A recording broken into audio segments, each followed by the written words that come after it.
This is Lisa from Mobile Tech Review, and this is the Google Pixel 5, their latest Android smartphone for the fall of 2020. And this is a phone that you folks are either going to love or you're going to be really disappointed in. We're going to look at it now. All right, so what do I mean by that? Well, first off, obviously this is a small phone, right? This is a 6-inch display size phone, and the back is made of 100% recycled aluminum. Beyond the fact it's recycled, what does that mean? That means that this thing is not going to shatter on the back if you drop it, which is such a relief because with all the expensive glass sandwich phones that we've been having for the last several years, here's at least, well, 50% of the phone you don't have to worry about, or a little bit more if you count the side bezels too. And the 6-inch size means I can do things like this. My fingers almost touch. Okay, I really do have very long fingers and pretty big hands for a woman being almost 6 feet tall, but this is a size that you can actually fit in your pocket and not feel uncomfortable with. It fits any size hand. You get the idea. But at 6 inches, the screen is not micro tiny. So the Pixel 4, for example, the smaller Pixel, that was, you know, when you get under 6 inches, that's a little teeny in terms of the visual experience of looking at the phone. So this one just about makes it for being probably okay for a lot of people. So they're the big pluses there. The other plus is sort of the price tag. So we used to have Nexus and Pixel phones, particularly in the Nexus days, that were kind of aspirational upper mid-range phones. So you got a lot of really important core features, but you didn't spend the big bucks. Then Google went towards being flagship-y. And it's funny because they didn't always hit all the flagship notes for features, but the prices got really high. So now this is $699, which granted is still not a cheap phone by any means, but compared to today's flagship phones, if you look at Galaxy S20s and all that sort of thing, well, that's a pretty approachable price tag. So those are the things that you're going to like first off. Now, for those of you who like big screen phones, there is no Pixel 5 XL. Sorry about that. Though last year, the Pixel 4 XL was not that big a screen. It was 6.3 inches, which by today's standards is still a pretty small phone. But the size of the phone was pretty big because you had the forehead and you had the chin on it. Now, you had these for the 3D facial recognition sensors up top and the Project Solely motion detection, like swipe to change tracks in the music player and that sort of thing. So the good news and the bad news is, well, now the bezels are symmetrical and they're quite small on this phone. The bad news is no more 3D facial recognition. Now, some of you love this, some of you don't, but I really liked it because it was secure. It's like it was a competitor to Apple's Face ID, which is much more secure than the 2D facial recognition used on most other Android phones, more as a convenience than anything else. And it was really fast, whereas most 2D facial recognition systems are not nearly as fast. It was as fast as the iPhone. It was great. But some of you didn't like it.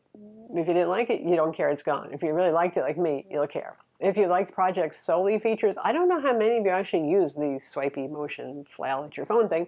Well, that's gone. No active edge, no squeezy edges. I never use that feature myself. Maybe you did, so you see what I mean? Some of you are going to be happy, some of you are not going to be happy. What you do get instead is the fingerprint scanner located in just the right spot to unlock the phone. It's very fast, it's capacitive, and it's great.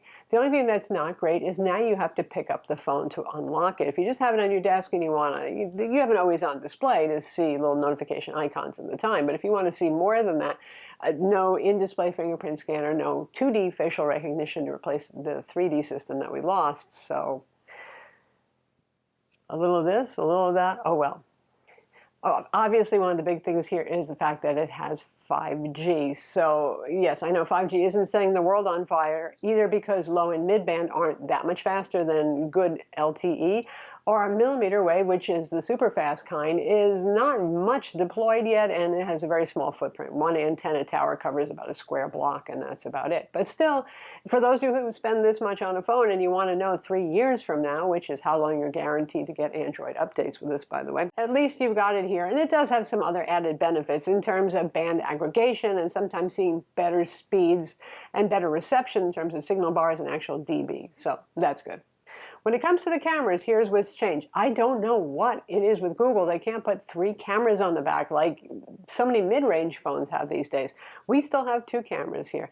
The main camera is the same 12 megapixel camera that you know and love because they do a great job with the software processing more than anything else. The telephoto lens from the Pixel 4 family last year has been replaced by a wide angle, which I think, and it's a 16 megapixel. I think most people are going to be pretty happy with that because you can zoom with your feet, as they say, to do telephoto up close, so you will get some distortion because the wide main lens is going to give you a little distortion, not the most flattering portraits, but you can't really zoom with your feet and get, you know, far enough away from the Grand Canyon when you're taking a picture of the Grand Canyon. That's a lot harder to approximate. So that is what it is. When it comes to the camera, it's still a fantastic camera, but I think Google has kind of reached the end of the line with what their brilliant software can do with the basic sensors that they're using, 12 megapixel, 16 megapixel. I'm not seeing on the main camera really much of a difference from the Pixel 4 last year. So if you're buying this looking for camera upgrades, not so much unless you really want that wide angle instead of the telephoto on there. It's super, super good still, though, for still shots, which is what Google focuses on. I mean, naturalistic, not overblown colors, hello Samsung, you know, not over crispy like a lot of phone manufacturers do. Sort of iPhone-like, actually, in the warmth of it. Some of you might hate that I said that, but I do believe that that's true. And the portrait effect is very good. We have the, thanks to having dual cameras, we have the depth perception capability. So you don't have the funny thing that happens with single camera portrait mode effects where somebody's hair, a little frizzy like mine gets, and suddenly their hair's been like chopped off a lot, or weird things, which is something that we did see occasionally on the Pixel 4a, the least expensive 4G model that came out before this phone. Video, they've improved it some, but it's still obviously not as much a focus. The iPhone 11 family of phones, 11 Pro, for example, and the Samsung Galaxy S20 family and the Note 20 family take better quality 4K video in terms of less artifacting, handling, movement better without seeing that kind of digitization look that you see in the videos. We do have stabilization on this that's quite good. It's not terrible video. It's not class leading, but the cameras are still good, just not better than they were last year. The display is an improvement, 6 inches versus 5.7 inches on the smaller Pixel 4 anyway. It's an OLED display, and now we have 90 hertz refresh. Okay, now 120 hertz is kind of the flagship-y thing, so that's okay. This is less expensive. It's 90 hertz. We won't talk about OnePlus, and there are more affordable phones that do fast refresh, but yeah, it's a nice looking display. I see less off-angle color shift on it. It's a little bit brighter. It's not nearly as bright in terms of nits as the iPhone 11 Pro or Samsung S20 family again, but it's bright enough that I could see outdoors when I was doing photography in our shiny, nice Texas sunlight, yeah? In terms of pixel density, this is a full HD plus display, so you're looking at, you know, not the highest resolution, but it's absolutely fine. Sometimes really the higher pixel counts are there for marketing more than anything else. It's a very sharp display with high PPI, and you can see the specs on screen. The battery is also a win here. I mean, we had no way to go but up after the Pixel 4 release last year, which had such a small battery in it. The Pixel 4 XL was a little better. But now we have a 4,080 milliamp battery, which is very competitive against any other phone on the market today. And as you might guess, in conjunction with that Snapdragon 765G processor, which is a lower high-end, I would call that. It's really better than upper mid-range, you know, the CPU. And the size of the screen and battery life on this is quite good. You can do 5.5 hours of screen on time easily. You could probably do even a bit better, but I've been taking a lot of photos and a lot of videos and really testing the phone out. And I've been getting about 5 hours and still having 25% battery. So that's not too bad. Another feature we have here is wireless charging, which isn't new to the Pixel line anymore. It does 18-watt wired charging, by the way. But how do you do wireless charging with a metal back, right? That's supposed to be impossible. Well, underneath here, there's a cutout in the aluminum so the wireless charging coil can work. So, yay that. Oh, and it's reverse wireless charging, too, what Samsung calls power share. So, yes, you can charge Pixel Buds or, you know, that sort of thing on the back of the phone, too. So speaking of that processor, the 765G, that's another thing that'll be a hurt for some of you who wanted Google to continue the Pixel line as being the flagship. Last year we had the Snapdragon 855, which was good at the time.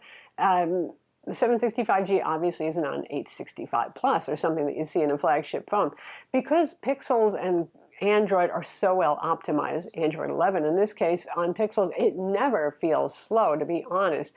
I would say my Samsung Galaxy S20 Plus feels a little faster, but that's in part because of the 120 hertz faster screen refresh display. It makes it feel zippier, but this plays games just fine, even if you're playing a Call of Duty or a driving game or anything that you want to play.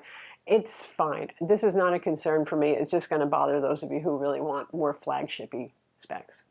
Lastly, the speakers. I know somehow before the phone has even been released, which is the middle of October 2020 overseas, and in the United States, the end of October 2020, people have gone to stores and have tried to record the different sounding of the speakers on the Pixel 4 versus the Pixel 5. And the brouhaha is about the fact that you have a very normal speaker on the bottom for the stereo pair, and it uses that LG vibrating display technology, which is why it says flexible OLED, even though this is obviously not a folding bendable phone. So instead of having a dedicated earpiece, the display manages to vibrate and make sound. It clearly is doing the trebly sounds. If I put my ear close to it, I can tell there's no bass coming out of there, but the bottom has lots of bass. So it works out and it sounds just fine. I try to compare it to the Pixel 4a versus the Pixel 4 versus the Samsung Galaxy S20 Plus. And I didn't hear anything worse on this phone. It sounds fine. I mean, it sounds like a smartphone. This is not a surround sound stereo system or whatever, So versus the other phones on the market, Pixel 4a 5G is also going to come out soon too.